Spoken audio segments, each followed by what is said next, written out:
everybody. So today on this video I'll be talking about the basics of how to write a script, and this will just be enough to get you started so that you can start writing a script for whatever it is that you want to make.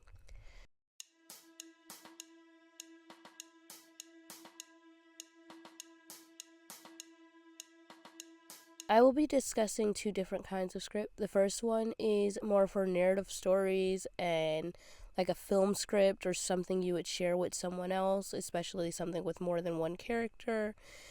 This will be more of a professional kind of script, one that's a formal script format. The second one is more so for videos like this, educational content and things that are most likely just for yourself. There's not like characters or anything like that. It could also be for an unscripted project. I mean, it's got a little script, but it's just to guide you, not one that tells you exactly what to say.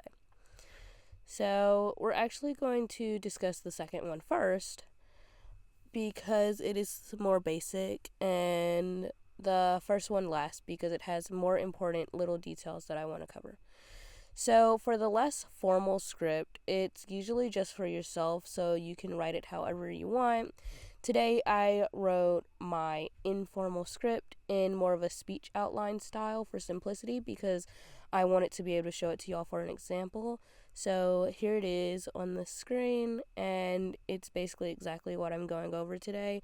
I put it in bullet points so that I could know what I was going to talk about, and yeah, so I'll just scroll down and y'all can look at it. But this is how I organized the script for this video particularly. I don't always do this. Sometimes I will just write out a few points of what I wanted to talk about. It's not really organized like this, and it will just say, okay, today's video is going to be about, script writing, and then write a few sentences underneath, and I'll just go from there. So I'll show you all an example of that too. I'll have it pop up on the screen. One thing that I find helps is to separate the information into sections. That's why I did it this way, so that I could show you all. That way, if you have to look at the script while you're recording, like I'm doing today for the voiceover, it's easier to find what you're looking for while you're going, and it's easily spaced out and things like that. If it's a big paragraph and just a block of text, it'll be harder to find what you're looking for if you know most of the things you need to say and you just need to look back for like a simple point. For a script that you're just writing for yourself, it can be as neat or as messy as you want it to be. It can be written on paper, it can be typed up online. But yeah, like when it's just for you, you really don't have to do anything special to make it like professional, just as long as you can understand it and go back to it and follow it for your video. So I've been scrolling through this script while I'm talking, but I want y'all to look at it. Even in this script, I've used a few different styles. For example, let's look at the different structures of the top versus the bottom. The top gives me two little points here with like subpoints of the main things I'm going to be talking about, and then it gives like a little more description, and then it gives us a few points under that.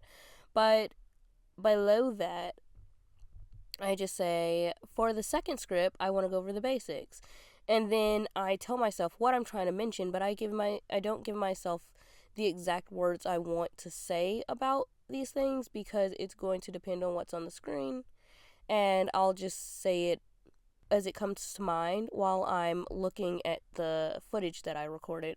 But I just gave myself notes to make sure I mention the different software that you can use, make sure I mention how they're similar but mention some of their differences, show the features that I use while I'm recording, and make sure to cover the basics of what you're going to need to write a script. Unlike the beginning where I told myself exactly what to say. I said, okay, say today on this video, I will be talking about the basics of how to write a script and things like that. So down here, it's a lot looser and less structured than it is up here at the top of the script. And this is really simple and really easy to do this type of stuff when you don't have to share the script with anyone. You're just making it for yourself. You can easily just do a script like this. You just give yourself like notes to follow. You follow them, and then you're good. So now to the other point that I'm here to cover, the more formal script. for the second script, I really want to go over the basics of script writing. Like I mentioned before, there is a few different software that you can use. One that I used to use is Studio Binder. I have a lot of scripts on Studio Binder, but they've recently done an update to where you can only have one script on there, or one new script, I believe. And then if you had scripts from a previous time, you can like write over those or write in the project if you already had a project started with no new script in it.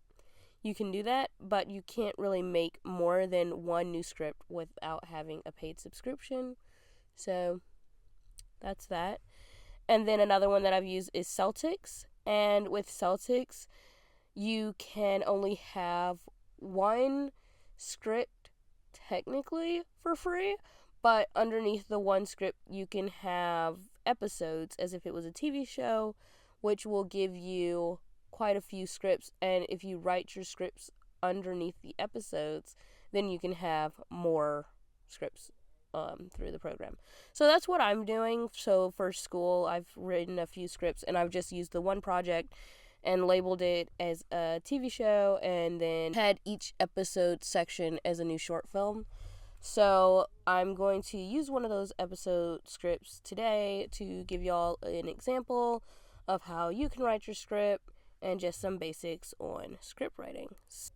So in Celtics, it's really easy to write your script. All you have to do is start typing. It'll automatically select the feature that you're trying to do based on what part of the script you're at. So when you start, it starts with interior, exterior, your location.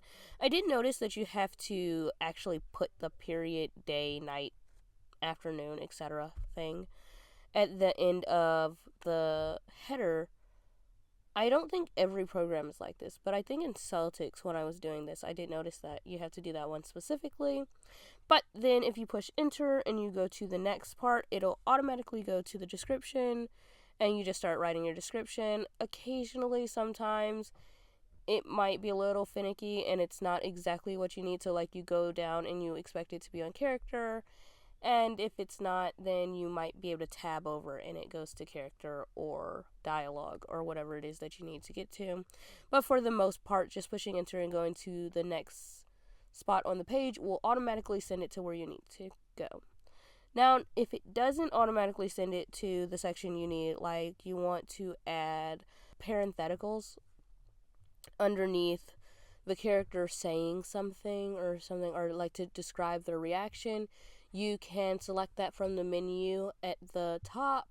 You can select anything from the menu at the top, or you can learn the shortcuts on the keyboard and do that too. I haven't learned the shortcuts on the keyboard, so I'll just use the little drop down menu to do it that way. So just some simple basics of script writing that you want to make sure you know when you're writing your script is every scene starts off with either interior or exterior, so you're inside or outside, and then you're going to put the location of where that scene takes place, and then you want to say what time of day it is. Is it night? Is it day? Is it the afternoon? Etc. So every time your scene changes, so let's say your character is inside the library, that's one scene, and then in the next scene they're outside the library, you want to make sure that you give yourself a new header, especially if you have actors or people like following this script. Then you want to make sure you cover that so that they can know where this is taking place and what is happening, so they can know what's going on. And also for like the set designers and everybody, it makes it easier on everybody. After you have that, you give the description, and the description is going to tell us the basics of where we are and what is happening. You want to make sure you describe the location. You want to make sure you describe sounds that are important and things like that, because if somebody walks in the door and the character needs to look over towards the door, then we want to make sure that's in the description. Another thing to note in the description is that main characters' names, when they appear for the very first time, are in all capital letters, and you want to give like their age generally, or around, like you might say a 20-year-old or someone in their 20s. If it's not very specific, you can just give us a general idea, and then describe what they look like or their general appearance or the vibe they're giving off, just so that the actor can know what kind of character they're acting as, and whoever's reading the script can know what kind of character this is. And if somebody else is like directing and things, they can also get a picture of what kind of character this is. Everything you're writing into the script is to help everybody making the script into a reality have an easier time. I hope y'all have enjoyed the video. I hope y'all learned something, and I hope y'all come back to learn some more things about filmmaking and to see how the process has been going on my short film Two or Better, which is coming out in April. So, see y'all next time. And until then, have a wonderful day. See you later.